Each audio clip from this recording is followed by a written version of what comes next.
by your name, Peter Spears. Luca Guadagnino.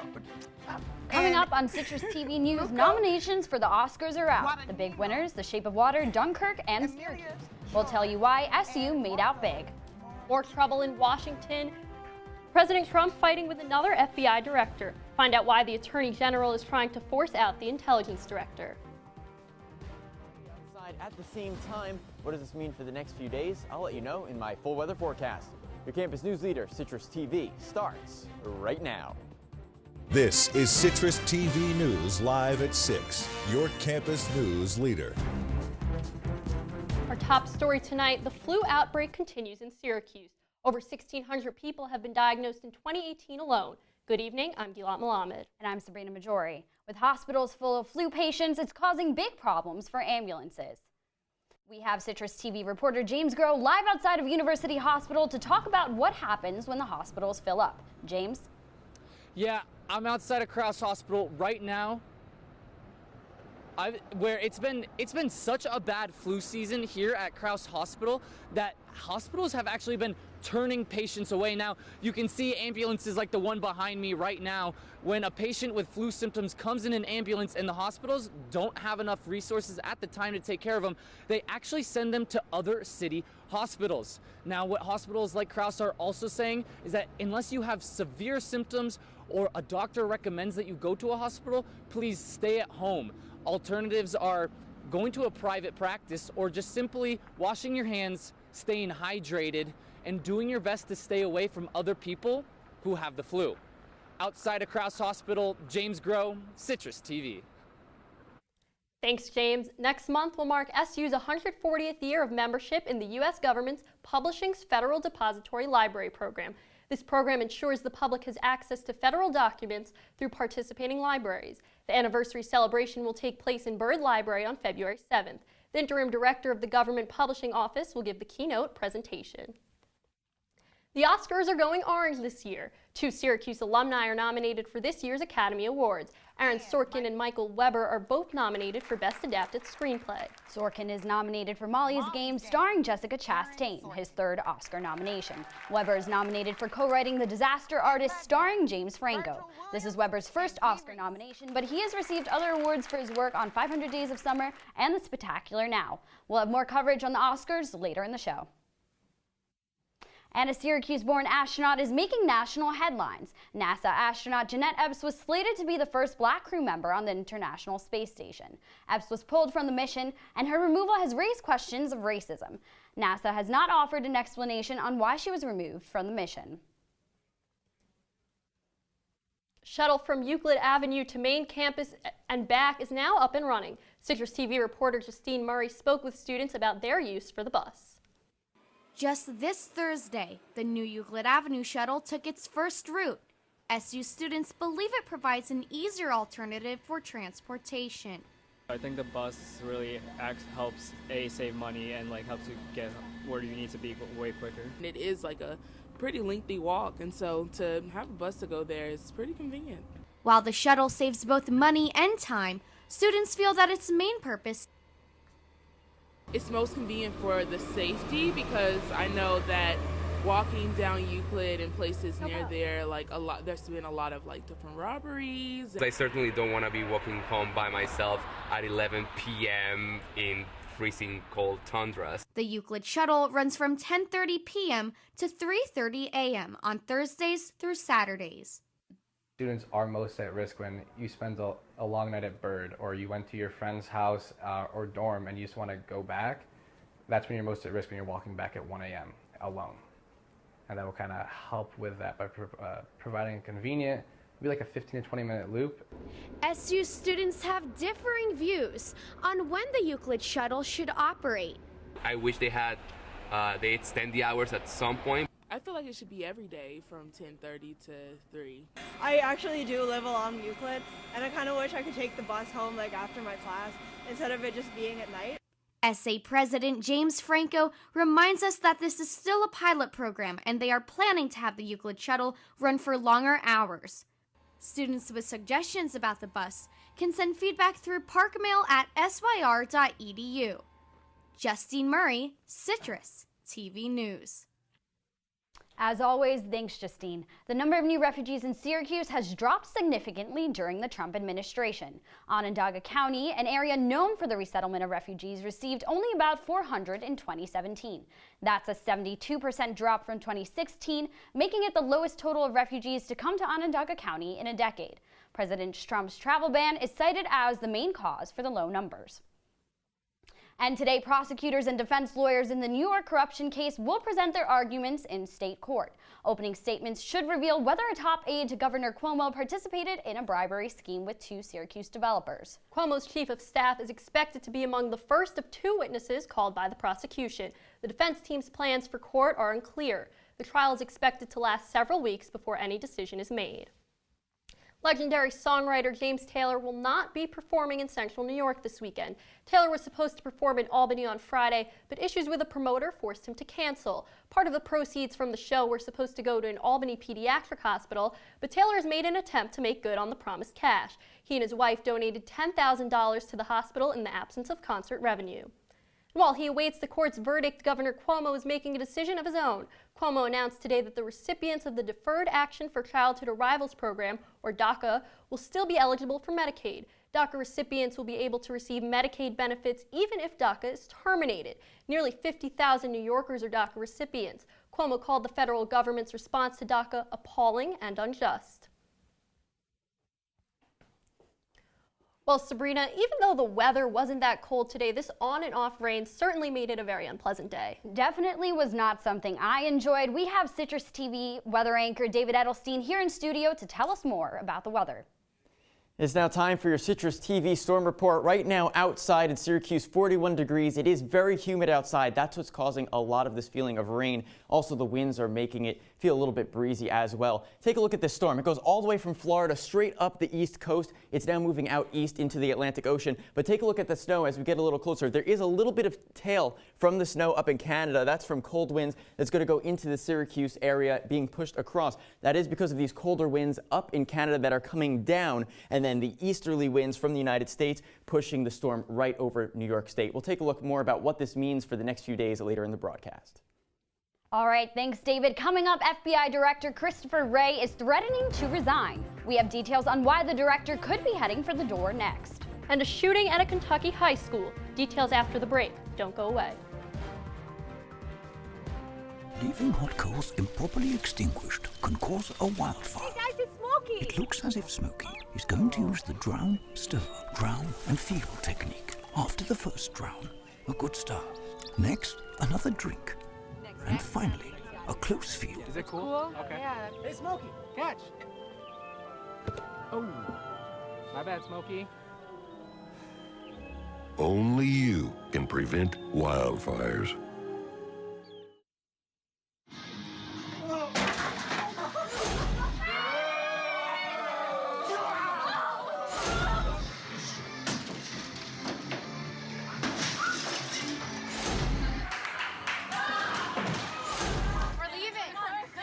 Most party fouls are pretty dumb. But if you decide to drink and drive underage, you could lose your license and your freedom. Underage drinking and driving.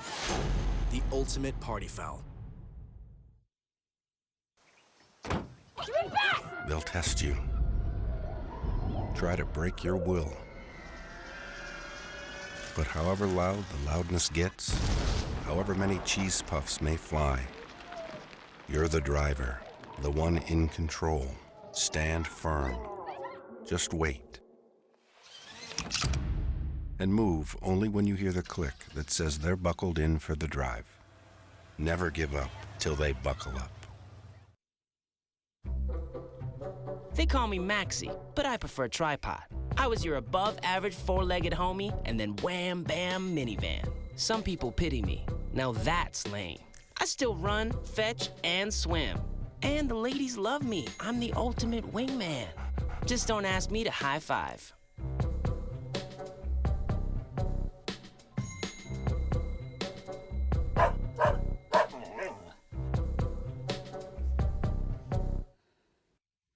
If you see news happening on campus, in Syracuse, or across the nation, call the Citrus TV newsroom. 315-443-1177 or tweet at CitrusTV News, your campus news leader. Breaking news, the Senate has voted to confirm the next chair of the Fed. Jerome Powell will be the new head of the central bank. Experts say this will likely keep continuity in the Fed. We'll have more on this story as it becomes available. And a terrifying morning for students at Marshall County High School in Benton, Kentucky. A 15-year-old boy is suspected of shooting other students as they arrived to school this morning. Officials say 2 are dead and 19 others are wounded. The suspect is in the custody of state police who plan to charge him with murder. The shooting comes a day after another school shooting in Texas. President Donald Trump is denying allegations today that Attorney General Jeff Sessions pressured the FBI director to resign. Sessions had allegedly been pressuring Wray to fire the Bureau's deputy director, Andrew McCabe. Wray responded by saying that if McCabe goes, he goes with him. Trump has backed off the director since these reports came out. However, Wray's chief of staff was fired today amid the reports. The U.S. is facing backlash for new tariffs on imported solar panels and washing machines. The world's biggest solar panel producer, that's China, claims the tariffs are, quote, an overreaction. Meanwhile, South Korean companies like Samsung say the move will harm U.S. consumers. The tariffs are part of President Trump's America First trade policy. The program hopes to safeguard local manufacturers from foreign competitors. And Vermont is now the 9th U.S. state to legalize recreational marijuana use. The move was made official by Republican Governor Phil Scott last night and will go into effect on July 1st. The law allows for possession of up to 1 ounce of marijuana by anyone who is 21 or older. Scott said he signed the bill with mixed emotions and is still not open to allowing retail trade of the drug. Pennsylvania legislature will begin working today to redraw congressional district lines following the state Supreme Court decision. Yesterday, the court voted 4-3 that the GOP-drawn district map is unconstitutional. All 18 districts must be redrawn by February 9th. The decision is a huge victory for Democrats as they look to secure the House of Representatives in this year's midterm elections. And U.S. citizens were injured in the weekend attacks on a hotel in Kabul. An Afghan official says the total death toll has risen to at least 22, but investigators are still looking for more casualties. Taliban militants stormed Kabul's Intercontinental Hotel on Saturday in suicide vest. The investigation is still ongoing. The U.S. Embassy in Israel will move from Tel Aviv to Jerusalem before the end of 2019. Vice President Mike Pence made the announcement yesterday while speaking to Israeli parliament.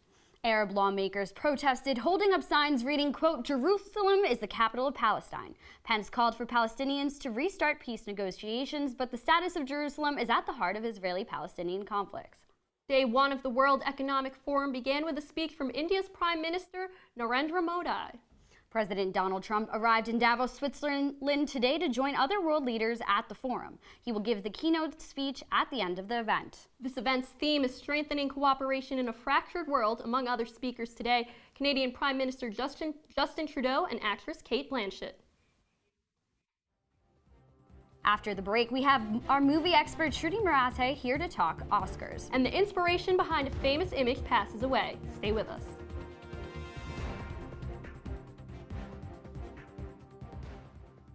I see you mobbing over her. Let's go. Let's mob. Let's crawl. Let's crawl. Let's crawl.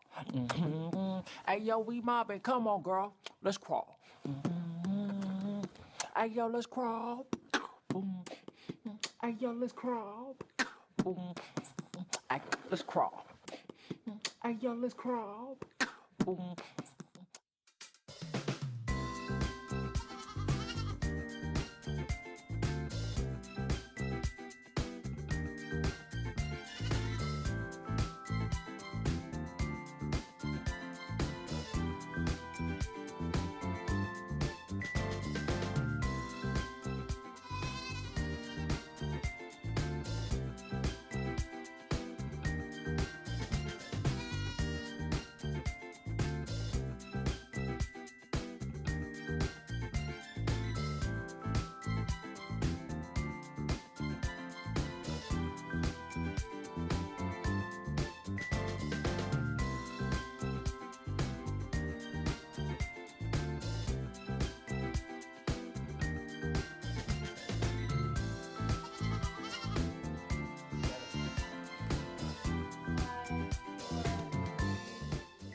from the Citrus TV Weather Center. This is SU's most accurate weather forecast. Welcome back to Citrus TV News. Like we were talking about before, the rainstorm moving out is making it feel very humid outside, 41 degrees at the moment, a little bit of drizzle outside because of that. As you take a look across the area, you could see 41 degrees in Syracuse. Down in Elmira is the high. It's 44 degrees and a little bit of a drizzle. Very foggy right now in Ithaca and Binghamton, and up in the east at Rome, there are some snowflakes falling down. Tomorrow, that's what you could expect to see in the morning here in Syracuse. A high of 25 degrees that will feel like 9 degrees. The low itself is 9 degrees. That's going to feel much, much colder. Be prepared for that.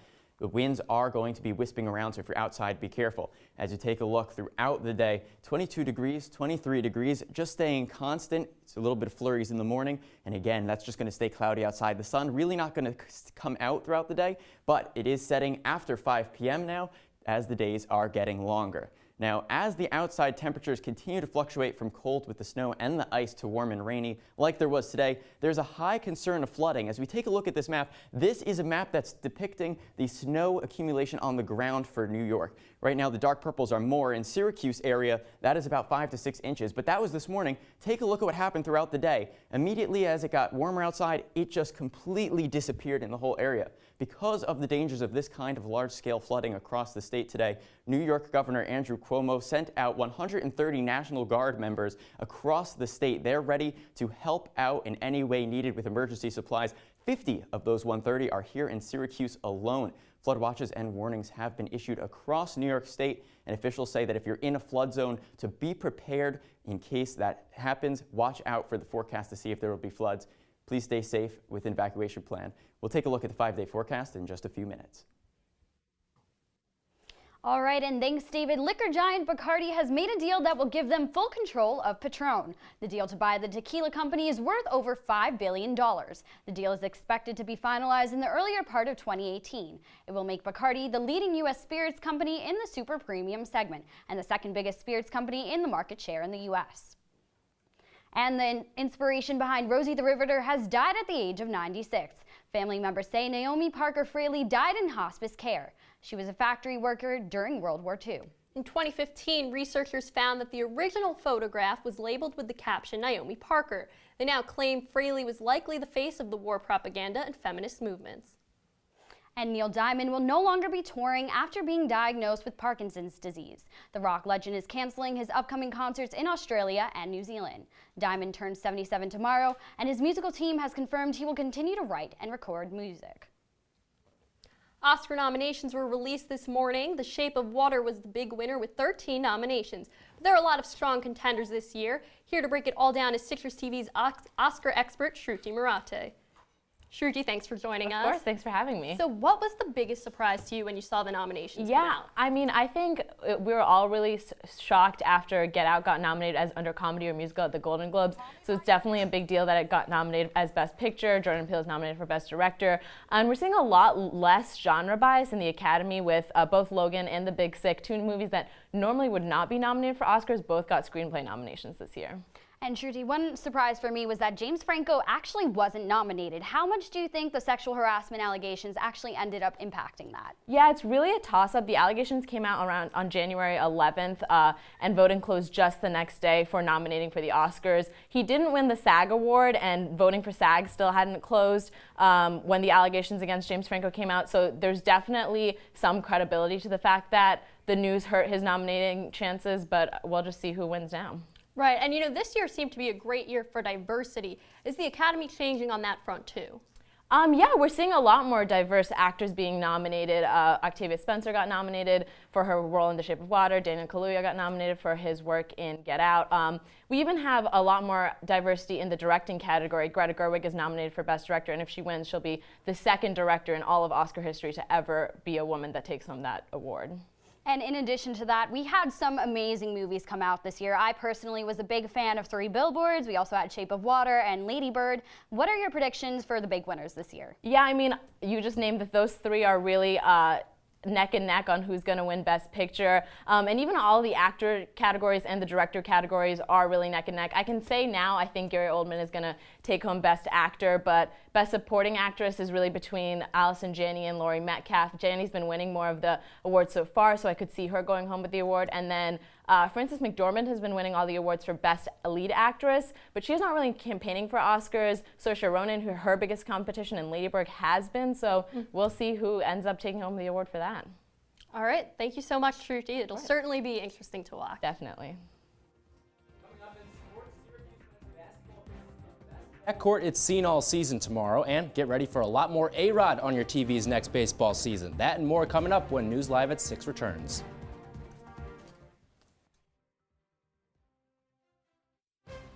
Had my suitcase ready to go. Then one day I was adopted. My new parents opened their hearts and home to me. My parents cook my favorite breakfast for me every morning.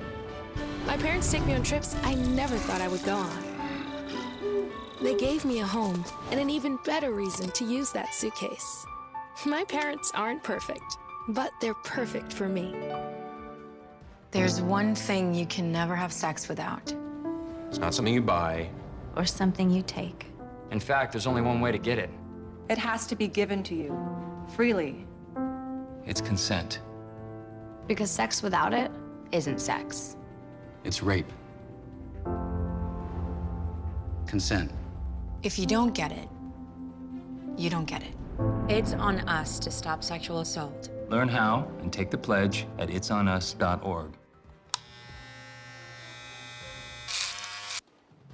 You've messed up your son's haircut. Mom? Do you A, try to fix it? Like it never happened. B, work with what you got? Or C, show solidarity? Thank you, babe. As a parent, there are no perfect answers. But you don't have to be perfect to be a perfect parent. Thousands of teens in foster care will love you just the same. Hey, Hard, what's this? That's my resignation letter. You're resigning. Why? Because you're constantly ignoring me. You're half as active as you used to be, and you get stuff like this. You've been putting me under a lot of pressure lately. That's why I'm ready to quit. I forgot. I'll do better. Please, don't quit on me. Okay. But remember, it's not what you say. It's what you do. Listen to your heart. Don't let it quit on you. Let's go for a walk. Uncontrolled high blood pressure could lead to a stroke, heart attack, or death. Get yours to a healthy range before it's too late. And now, your CitrusTV Sports Report. Tyus Battle and Frank Howard have made impressive offensive strides this season. The pair are currently the top two scorers on the Orange. However, there's a trio out in Chestnut Hill that are just as, if not more, impressive. Boston College's Kai Bowman, Jerome Robinson, and Jordan Chapman account for nearly 65% of the Eagles' scoring offense. And ever since ACC play started, Robinson is second to only Duke's Marvin Bagley in scoring at nearly 23 points per game. Couple that production with two other double-digit scorers, and SU head coach Jim Boeheim knows he's got his hands full for tomorrow. They have as good as three offensive players in the backcourt of any team in the league. I mean, with Robinson, Bowman, Chapman, these guys can shoot it. They put it on the floor. They make plays, and they've got that experience now. Should be a fun one in the Dome, and hey, be sure to tune into Citrus TV for Orange Press Pass to get the complete breakdown between the Orange and the Eagles starting at 11 tomorrow night. Well, we all know about the men's heralded hoops commit Darius Baisley, a top 10 recruit, McDonald's All-American, Nike Hoops Summit team. The list goes on, but the women also have a stud of their own. Five-star wing Emily Engsler was named a McDonald's All-American earlier today. The 6'2" New York product is ESPN's 11th rated player. Engsler is Coach Quentin Hillsman's 5th McDonald's All-American recruit. The game will be held on March 28th in Atlanta. Elsewhere, it's a perfect 10 for Syracuse men's lacrosse. The Nike coaches poll slots the Orange in the 10th spot in its opening rankings. No surprises at the top. Defending champion Maryland enters as the leader in the clubhouse. Meanwhile, Duke heads the pack for the ACC in the 2nd spot, followed by Albany, Denver, and Yale. The rankings also give a glimpse at the gauntlet ahead for SU. The 'Cuse takes on 5 teams inside the top 10, as well as 2 other ranked opponents. And let's take a trip down under. The Australian Open continues tonight with the men's and women's quarterfinals. Angelique Kerber and Madison Keys get things rolling at 7, followed on the men's side with Tennis Sangren and Hyun Chung at 9. Wonder who the tennis gods have in that one. And if you break out the late-night energy drinks, you can catch Simone Halep and Karolina, Karolina, and Karolina Pliskova, as well as Roger Federer and Thomas Burdick.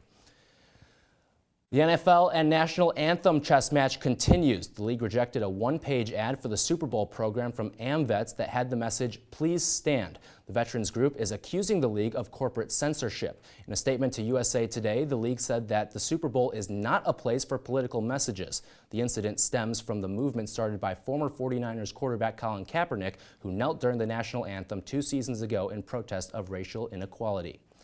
Finally, get used to a little more A-Rod. Former Yankees star Alex Rodriguez will join ESPN's Sunday Night Baseball booth alongside Jessica Mendoza and new play-by-play man Matt Vasgersian.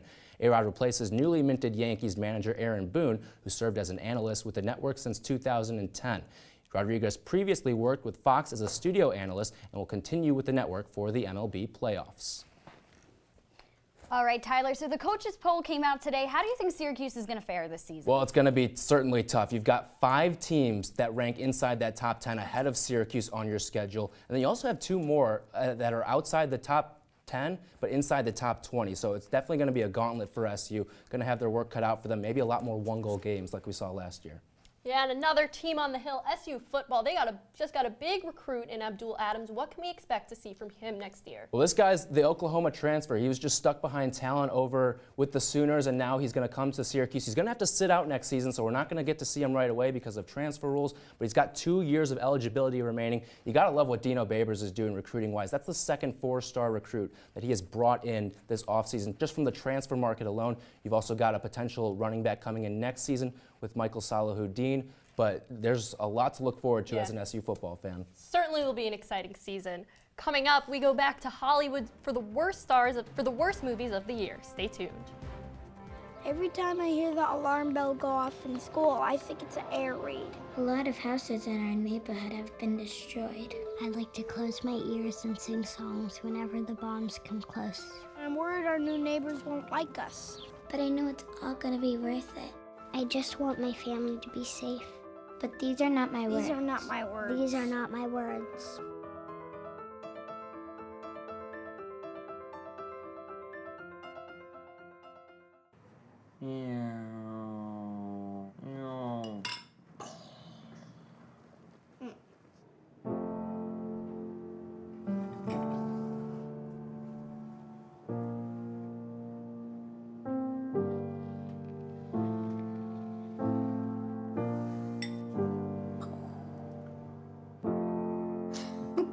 Visit aarp.org/caregiving for information on how to provide even better care for the person who wants to care of you. Hey, look, it's those guys. Are you good to drive? I'm fine. How many did you have? I should be fine. You should be. Go and step out of the vehicle for me. See ya, buddy. Good luck. So turns out, buzz driving and drunk driving, they're the same thing, and it costs around $10,000. So not worth it. So David, what's the weather looking like for tomorrow? Yeah, when you wake up tomorrow, there is going to be a little bit of that snow, a couple of flurries in the early morning. Besides that, just cloudy and otherwise breezy. And as we take a look at the 5-day forecast, we'll notice that throughout the week, it's actually going to be getting a little bit warmer once again, kind of cold, then warm, now cold again, and by the weekend, it'll be a little bit warmer outside. You won't need as many scarves and boots outside. 47 degrees. The sun will kind of come out tomorrow evening, Thursday through Saturday, and then we're looking at some more rain on Sunday. Thanks, David. All right, and that's all the time we have for today. We'll have lots of new and updated coverage all throughout the semester, so keep up with us on Twitter and on our website at citrustv.com. If there's something you want to see us cover, hit us up on Twitter at CitrusTV. For everyone here, I'm Gilat Melamed. And I'm Sabrina Maggiore. Have a great night, Syracuse.